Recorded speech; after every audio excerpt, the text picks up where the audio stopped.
আসসালামু আলাইকুম বন্ধুরা, আমি সাথী রেসিপি হাউস চ্যানেল থেকে সাথী বলছি। আজকে আপনাদের সাথে কোরবানি গোশতের একটি রেসিপি নিয়ে এসেছি। প্রথমে কড়াইতে তেল দিয়ে দিলাম, তারপরে বন্ধুরা পেঁয়াজ দিয়ে দিলাম,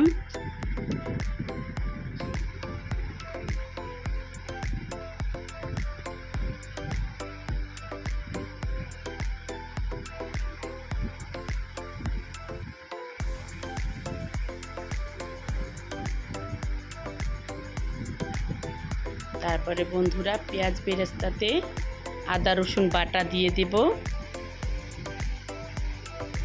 আদা রসুন বাটাটা ভালো করে ভুনিয়ে নিব।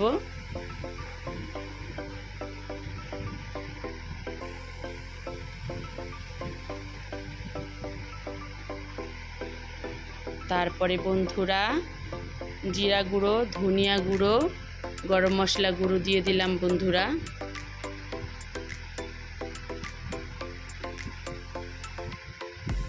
তারপরে হলুদের গুঁড়ো, মরিচ গুঁড়ো, লবণ দিয়ে দিলাম বন্ধুরা।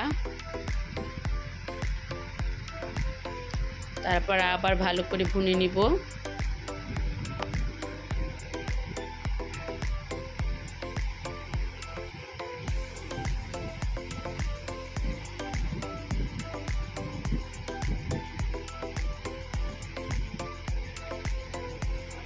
তারপর বন্ধুরা পানি দিয়ে দিলাম, পানি দিয়ে আবার ভালো করে ভুনে নিব।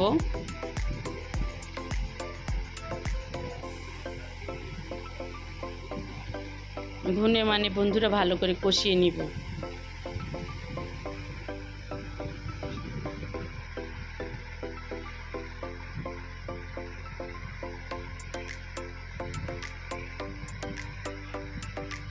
গরম মশলা দিব বন্ধু কিছু,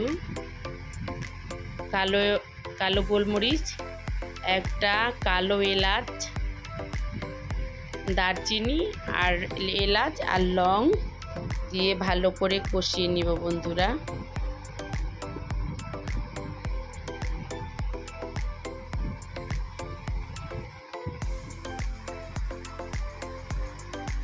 ভালো করে ভুনে নেবেন। তারপরে কিছু আস্ত রসুন আর ফালি করা কিছু কাঁচামরিচ দিয়ে আবার একটু ভুনে নেব।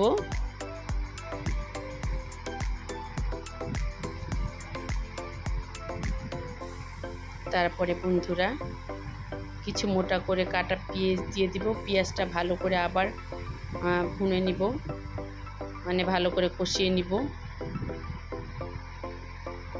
এভাবে বন্ধুরা কোরবানি গোশতটা ভুনা করে খেয়ে দেখবেন, খুব ভালো লাগবে।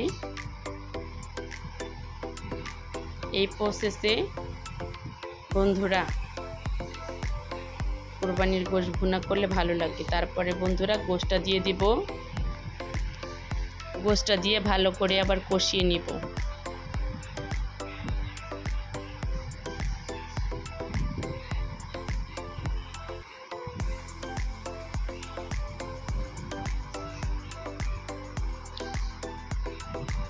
এটাতে আমার দেখছি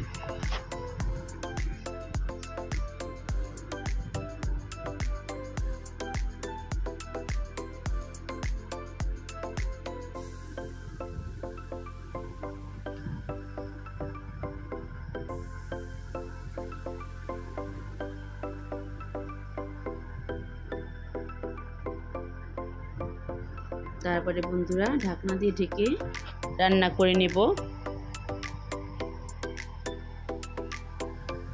কিছুক্ষণ পর পর একটু একটু করে ভালো করে নাড়া দিবেন, নয়তো নিচে লেগে যাবে। ভালো করে গোশতটা কষিয়ে বন্ধুরা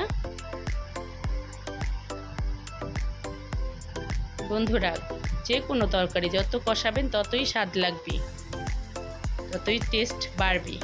তারপরে বন্ধুরা পানি দিয়ে দেব পরিমাণ মতো।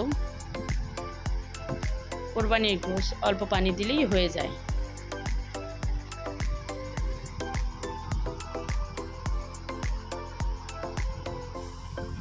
তারপরে বন্ধুরা চেরাতি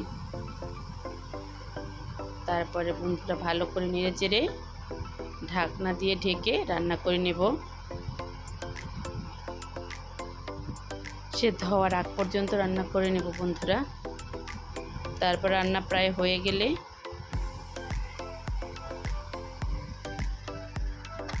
আবার ঢেকে রান্না করে বন্ধুরা।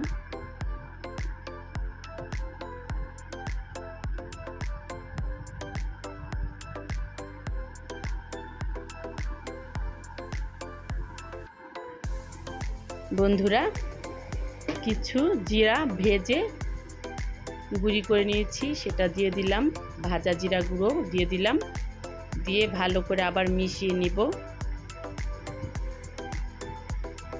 এই প্রসেসে রান্না করে খেয়ে দেখবেন বন্ধুরা, খুব ভালো লাগবে। আমার ভিডিওটা ভালো লাগলে বন্ধুরা একটা সাবস্ক্রাইব করে দিন, একটা লাইক কমেন্ট শেয়ার করে দিবেন বন্ধুরা। আসসালামু আলাইকুম।